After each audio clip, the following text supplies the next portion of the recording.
Là, ils vendent plus. Oh oh. Presque. Papa.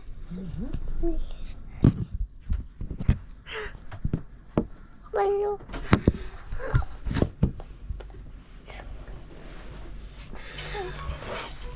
Là-haut, papa. T'es là-haut, oui. J'ai une petite canaille. Ben, au final, ça s'est vraiment bien passé. Le maximum qu'on ait eu, c'était quoi, 39?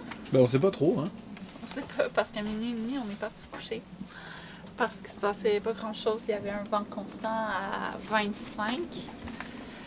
Puis, on s'était mis une alarme. Le pauvre dessin est saccagé. On s'était mis une alarme à 2h30 où le vent était supposé tourner / augmenter. Romain s'est réveillé, il se passait toujours pas grand-chose. Moi, je me suis réveillée spontanément à 3h. J'ai surveillé. Ça l'avait augmenté un peu, mais pas beaucoup. J'ai surveillé pendant 45 minutes, puis je retournais me coucher.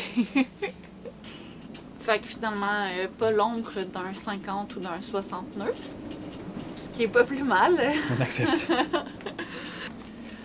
Et comme Malo est un peu en dépression, on va essayer d'aller faire une petite balade sur terre vu que ça s'est calmé et qu'il fait beau. Malo, cours! Cours! Est-ce que tu te souviens comment ça marche? Ah ouais! Ouais! Ouais!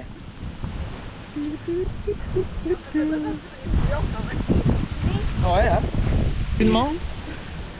Je sais même plus quel. C'est 5 jours. On est le 5e jour? Ouais, 5e jour, fin de journée, parce que Malo a fait une super grande sieste. Pendant que le soleil sortait, on avait bien un petit réveil, mais bon. La feuille est tombée. Il doit y avoir une couple de trucs qui ont dû tomber avec tout ce vent là. Il y a pas bien de faire ça. Oh. Boum. Ça va?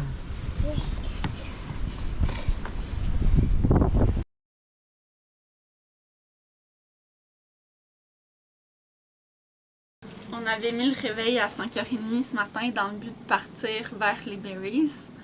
Sauf que quand on a vérifié la météo le matin, finalement le vent était plus important que ce qui était prévu la veille. Puis à l'ancrage, il ventait 21 nœuds. Puis on est vraiment protégé du vent. Là. On a l'île au complet qui nous protège. Fait qu'on pouvait s'attendre plus à un 26 nœuds de l'autre côté. Puis c'est trop. Donc, départ reporté à demain matin très très tôt. Sinon, hier quand on a quitté le bateau, on a rangé l'Axiom, notre écran multifonction, on le rentre et on le sort dépendamment de ce qu'on fait. Puis là, hier, quand on est parti se balader un petit peu, on l'a rentré. Et le soir, quand je l'ai rebranché pour l'alarme d'ancrage, etc. Vous savez pas qu'est-ce qui t'est arrivé? Tu veux tes lunettes fumées? Je vais te les donner après, on va juste écouter papa, puis après je te les donne. Tu veux celle de papa en attendant? Enfin bon, vous savez pas qu'est-ce qui t'est arrivé? Quand j'ai rebranché l'écran. Ils te veulent la vedette. Eh bien, le bouton principal de l'Axiom ne refonctionne plus. Pour ceux qui n'avaient pas suivi la saison 1, quand on avait descendu la côte est américaine, c'était un problème qu'on avait eu. C'est juste que le truc le plus bête de la planète, c'est que c'est ce bouton-là qui nous permet de changer la luminosité de l'écran. Fait que actuellement on peut plus la changer. Donc on peut pas naviguer de nuit avec. Parce que c'est un phare que tu as dans la face. Et ça m'a mis en... Beau joie vert. Parce que l'année passée on avait eu ce problème-là.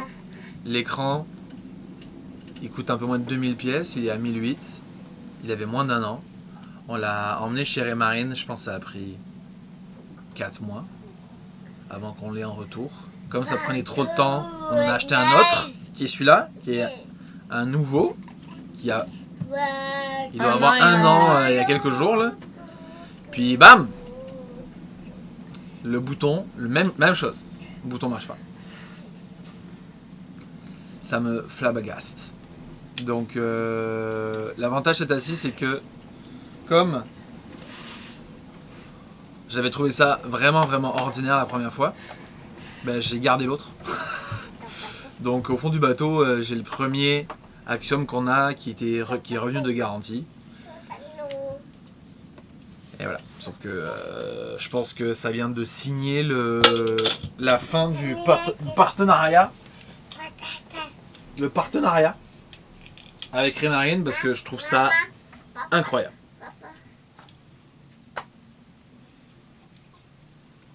C'est fini? Bah, j'en aurais beaucoup à dire et à chialer parce que je trouve ça vraiment nul à chier là, mais je vais m'arrêter là. D'accord. Oh, le Père Noël est passé! Avec notre premier axiome qui est revenu de garantie après que le bouton ne marche plus. On s'en est jamais servi. Hein. Depuis qu'il est revenu de chez Raymarine.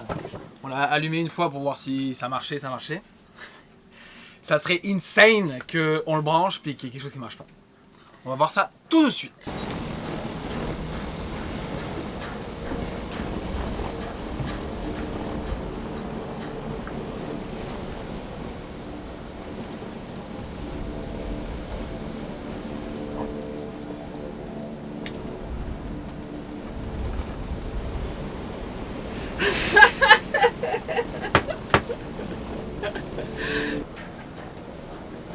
Là, ça marche. J'aurais jamais dû faire ce bouton là tactile. Il aurait dû avoir un vrai bouton. T'appuies. Ils auraient pas dû faire un tactile. Là. Faut pas s'étonner que j'ai des nœuds après. Tu tires bien en tout cas. Hein. Là. Non, pas celle-là. Oh non. Mais qui? Non. Oh là là. Quoi faire?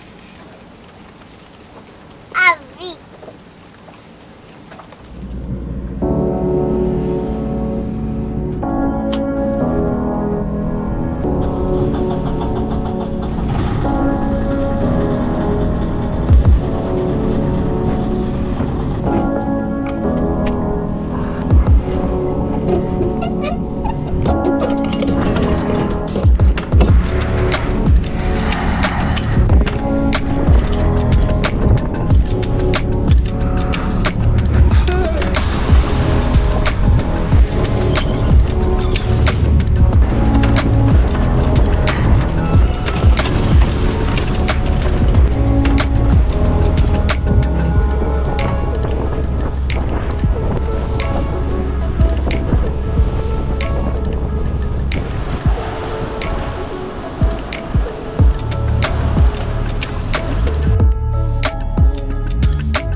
Alors ça va super bien. Pipi. Pipi. À part le départ était un peu chaotique mais ça va. On a un vent apparent de 17 nœuds. C'est quoi, c'est bon plein ça? C'est pas travers, c'est pas du près.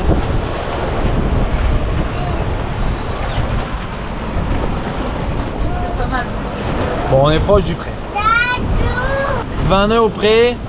On a notre vitesse sur le fond 7.4, 7.5.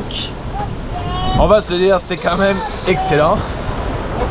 Notre ETA, si on garde cette allure, ce qui sera probablement pas le cas là, parce que dans 20 000 on change de cap et le vent diminuait au courant de l'après-midi. Mais en ce moment notre ETA ça serait 17h30. Ce qui serait vraiment bien parce qu'on arriverait pour le coucher du soleil, donc pas dans le noir et voilà, ça serait pas mal.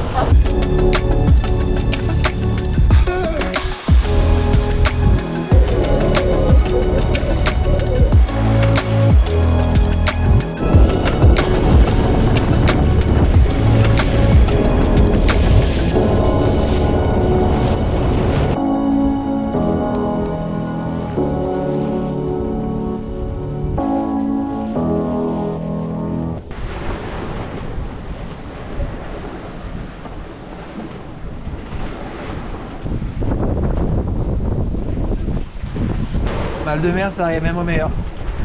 Pas vrai, Malo?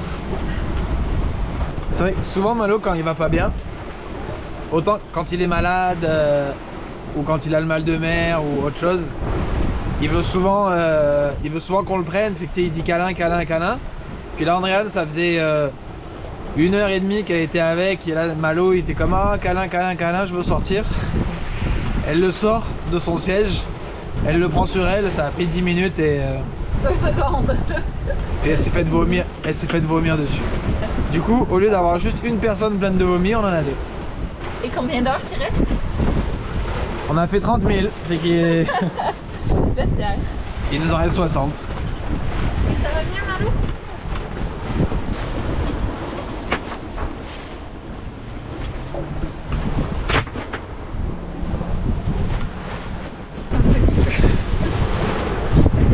C'est pas un peu dégueu, c'est carrément dégueu.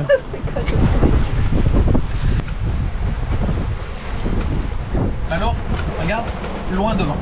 Voilà, loin devant. Oh oui. Tu bord pour t'enlever ton mal de cœur?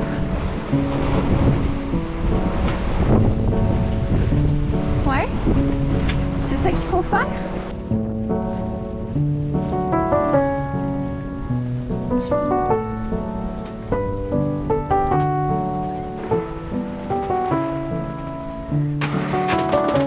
Je fais de la haute gastronomie.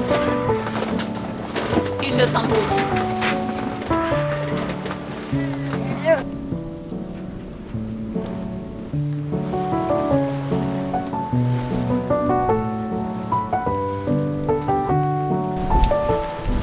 Il est 14h45.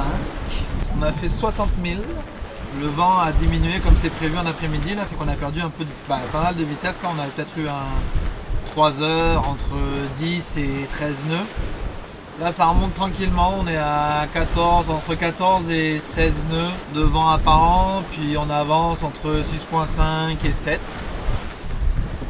On arrive au premier semblant de terre. Faudrait calculer la moyenne parce que je pense qu'on a vraiment été bon là. Sauf que au courant de l'après-midi, j'ai vécu une petite frustration que je vis encore. J'ai les épaules explosées, les coudes, les poignets et tout, parce que ma barre a été la barre. Elle était vraiment dure à tenir. Le bateau était tout le temps en train de lofer, tout le temps en train de remonter au vent. Attends, Malo, ça sera pas long. Et je sais pas pourquoi j'ai tout fait là. Normalement quand le bateau remonte c'est que t'es trop bordé. Pourtant mes voiles elles sont à la limite du façaillement là. Dès que je suis plus sur mon cap, j'ai mon génois, il décroche, il se met en drapeau. La grand voile pareil, il y a mes penons qui sont bons. Dans le doute je me suis dit 20 nœuds, 21 nœuds, peut-être qu'on devrait prendre un riz parce que pour l'instant on était 100% ouvert partout. On a pris un riz dans la grand voile, aucune différence. L'autopilote il tient pas la barre. Et là c'était vachement frustrant cet après-midi parce qu'Andréane elle était avec Malo. Puis normalement je mets l'autopilote pour pouvoir régler les voiles. Mais là l'autopilote il tenait pas le bateau. Peut-être parce que les voiles n'étaient pas bien réglées. Mais utilement c'est ça dont j'ai besoin pour pouvoir aller les régler. Puis même une fois qu'elles étaient bien réglées, je sais pas. Genre c'est la première fois que j'ai aussi mal dans la nuque, les épaules, le coude là. Genre il y a des moments je tenais pas le bateau là. Il remontait, puis la barre je lui faisais un 180, il y avait rien à faire. Le bateau il remontait. Je comprends pas pourquoi parce que il y a tout là. J'ai un riz dans ma grand voile, mes penons ils sont parfaits. Elle est à la limite du façaillement, dès que je sors un peu de mon cap, elle part. Le génois pareil. À chaque fois que j'ai essayé dans le doute de choquer un peu les écoutes, hop, les voiles elles se mettaient tout de suite à façailler, donc je suis pas trop bordé là. Donc je sais pas pourquoi. Et ça m'a frustré.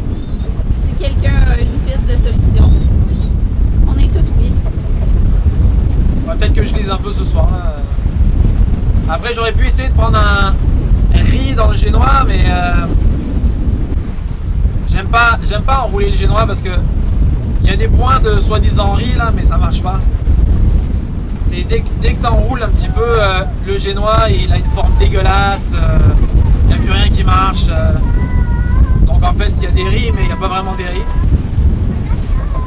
Puis bah c'est ça. Fait que là en ce moment on est génois plein ouvert, renvoie le premier riz. On est à 19,5 nœuds de vent et ça va un petit peu mieux peut-être depuis qu'on a pris le riz là, mais genre c'est pas incroyable. Ah voilà.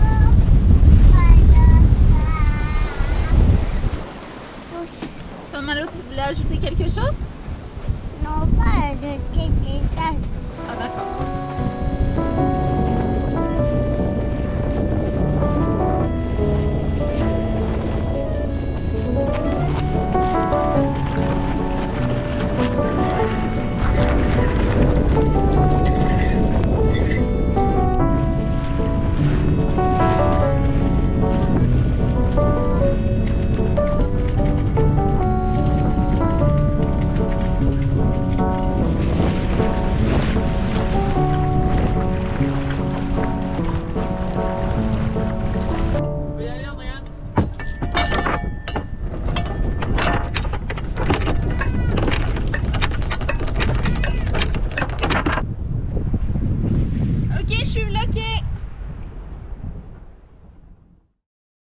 Vous nous entendez souvent parler de vent vrai, vent apparent, vitesse sur l'eau, vitesse sur le fond. Et pour les personnes qui n'ont jamais fait de voilier, bah, c'est probablement des concepts un petit peu obscurs. Fait que j'avais le goût de prendre aujourd'hui du temps pour faire une... Alors pour le vent, on a le vent vrai et le vent apparent. Concrètement, le vent vrai, c'est assez simple. Vous êtes immobile quelque part, il vente 10 nœuds, vous recevez sur votre corps 10 nœuds. Assez facile. Le vent apparent, c'est un petit peu plus compliqué. Le vent apparent, c'est le vent ressenti par un individu qui est en mouvement. Concrètement, sur un bateau, j'ai un vent, par exemple, portant, qui va être un vent qui nous pousse de 10 nœuds. Moi, mon bateau, il va avancer à 5 nœuds. Ça veut dire que je vais avoir un vent apparent de 5 nœuds. Parce que la vitesse de mon bateau se soustrait de la vitesse du vent. Puis ça, c'est... ça paraît anodin, mais en fait, ça change complètement la façon dont on navigue. Donc par exemple, si on a 10 nœuds au portant et qu'on avance à 5 nœuds et qu'on se retrouve à avoir un vent apparent de 5 nœuds, eh ben probablement qu'on ne peut pas faire de voile, tout simplement. On fait l'inverse. Maintenant, j'ai une allure au près, donc ça veut dire que le vent va venir de l'avant du bateau, parce que les bateaux modernes sont capables de remonter au vent, mais on verra ça dans une autre capsule. Et ben là, j'ai mon 10 nœuds de vent, mon bateau il avance à 5 nœuds, ça veut dire que mon vent apparent est de 15 nœuds. 15 nœuds au près, ça commence à être, sans nécessairement dire sportif, mais ça commence à être intéressant, c'est une belle allure, le bateau peut aller quand même assez rapidement. La petite différence qu'il va y avoir également entre le vent vrai et le vent apparent, hormis sa vitesse, comme on l'a vu, fait que où on le soustrait ou on l'additionne, eh ben ça va être aussi son cap. Fait que plus le bateau avance vite, par exemple au près, dans le vent, et plus le cap du vent va se refermer, va se resserrer sur le bateau. Et ce que je trouve super intéressant, c'est qu'on va devoir réajuster les voiles en fonction de la nouvelle direction de ce vent apparent-là.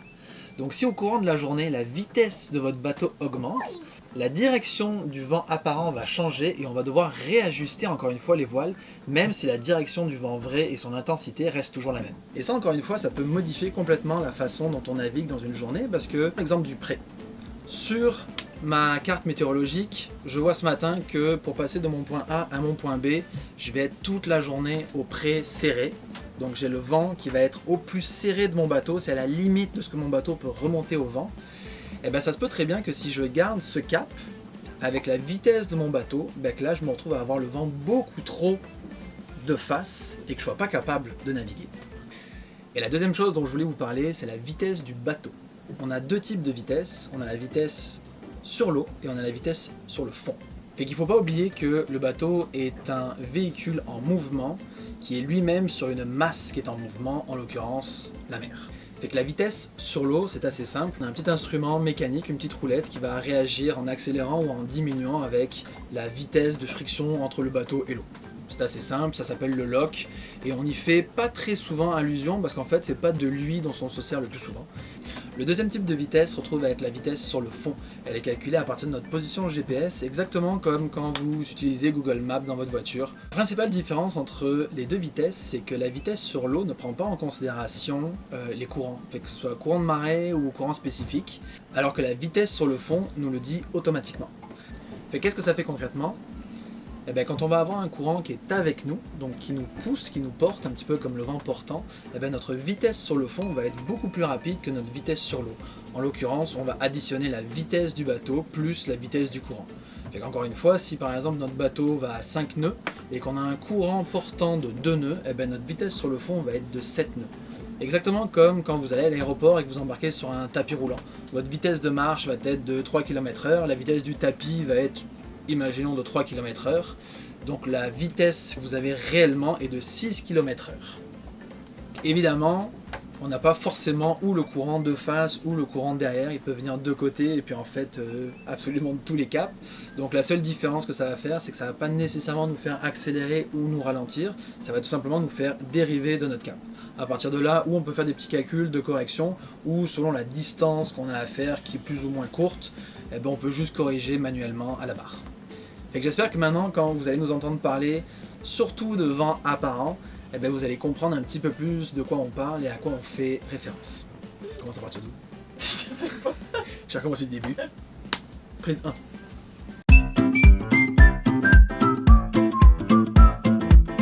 On n'a pas beaucoup de fenêtres météo qui nous permettent d'aller à Nassau. Ben, on prend toutes celles-là. Ben, toutes celles-là. Au fond, on en avait juste besoin de 2.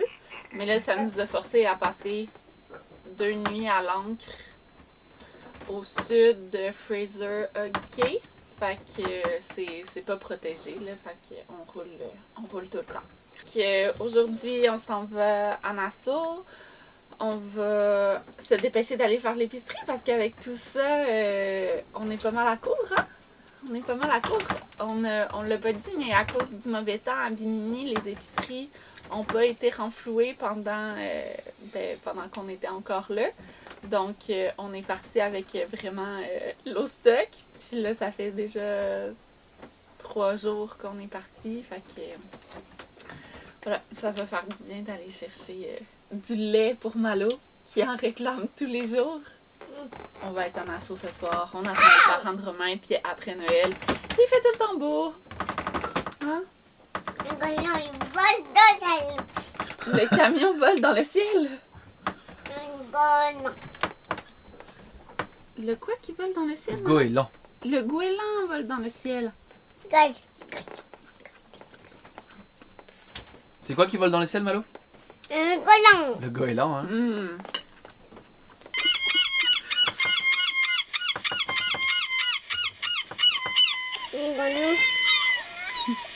C'est le cri du goéland. Malo, on va l'arrêter? Le goéland. Malo, Pas le temps, hein? ça fait quoi le bruit du goéland? Ouais. Bon, Ah, c'est fini, on le regarde plus. c'est très agressant. Il parle beaucoup trop fort, ces goélands. On va jouer à la tractopelle dans le sable? Ouais. Ok.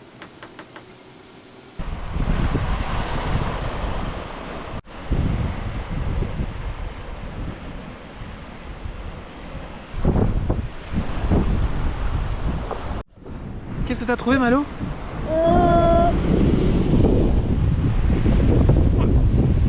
C'est quoi ça?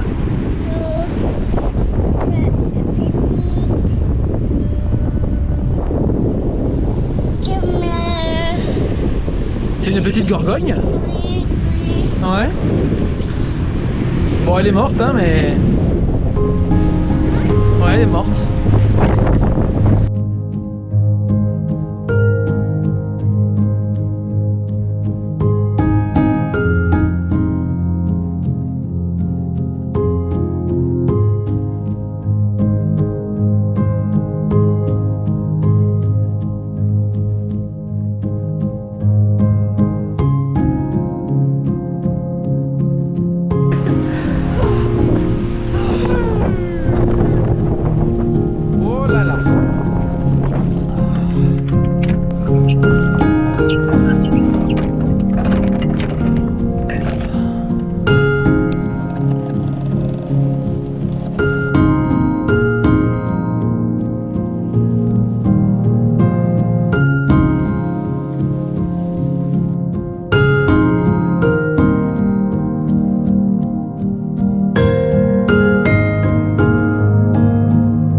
la terre promise, endroit où il y a de la pizza et de la crème glacée.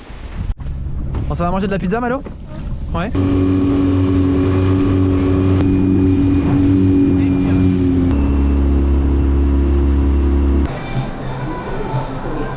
Elle nous a coûté combien la pizza? 57 $.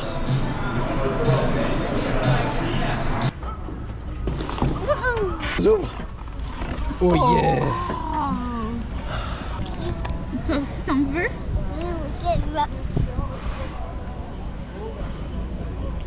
Je t'en donne une bouchée mais c'est très chaud. Je vais la tenir, ok?